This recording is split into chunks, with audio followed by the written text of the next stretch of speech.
ঝিনাইদহের কালীগঞ্জ নির্বাচনী এলাকার সংসদ সদস্য আনোয়ারুল আজিম কলকাতা নিউ টাউনের যে বাসায় নিহত হন বলে ধারণা, সেখানে পাওয়া ফরেনসিক আলামত পরীক্ষা করে তার মৃত্যুর বিষয়টি নিশ্চিত হওয়ার চেষ্টা করছেন কলকাতার পুলিশ ও গোয়েন্দারা। একই সঙ্গে কিলিং মিশনের নেতৃত্ব দেয়া পূর্ব বাংলা কমিউনিস্ট পার্টির আঞ্চলিক প্রধান শিমুল ভূঁইয়া ওরফে আমানুল্লাহর দেয়ার স্বীকারোক্তির ভিত্তিতে মরদেহ কিংবা মরদেহের অংশ খুঁজে পাওয়ার চেষ্টা করছেন ঢাকার গোয়েন্দারা। হত্যাকাণ্ডের মোটিভ খুঁজতে যে বিষয়গুলো নিয়ে গোয়েন্দারা কাজ করছেন তার মধ্যে বেশি গুরুত্ব পাচ্ছে স্বর্ণ চোরাচালানের বিষয়টি।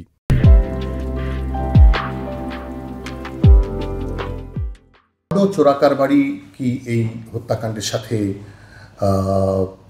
সংশ্লিষ্টতা থাকতে পারে? আসলে দেখেন, আমরা তো তদন্ত চলছে, এই তদন্তে আমরা সবগুলি সাইডে বিবেচনা করছি। আপনাদের পেপার পত্রিকায় যে বিষয়গুলি আসছে, বিভিন্ন পত্রিকায় বিভিন্ন ধরনের কথাবার্তা আসছে, তার মধ্যে আপনি যেটা বললেন স্বর্ণ চোরাচালান, কেউ কেউ বলছে রাজনৈতিক প্রতিপক্ষ, কেউ কেউ বলছে এলাকার আধিপত্য বিস্তার, এলাকা নিয়ন্ত্রণ, হ্যাঁ।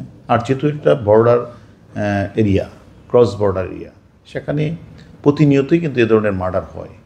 তো সেক্ষেত্রে আমি মনে করি এটা বিভিন্নজন বিভিন্ন কারণ বলছে, কিন্তু আমরা তদন্ত করছি। তদন্ত করে যদি আপনার মনে হয় যে এর সাথে কোনো স্বর্ণ চোরাচালানের কোনো বিষয়ের সম্পৃক্ততা আছে, তাহলে তাদেরও প্রয়োজন বোধে আমরা ডাকবো।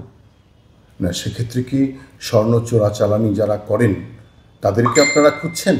না, আমরা তদন্তে যাদের নামটা আসবে, আমরা তদন্ত তো আমরা করছি, তদন্তে অনেকের নাম আসছে। যদি এতে মনে হয় কেউ কেউ চোরাচালানের সাথে জড়িত, স্বর্ণ ব্যবসায়ী বা স্বর্ণ চোরাচালানের সাথে জড়িত, আমরা প্রয়োজন বোধে তাদেরও ডাকবো।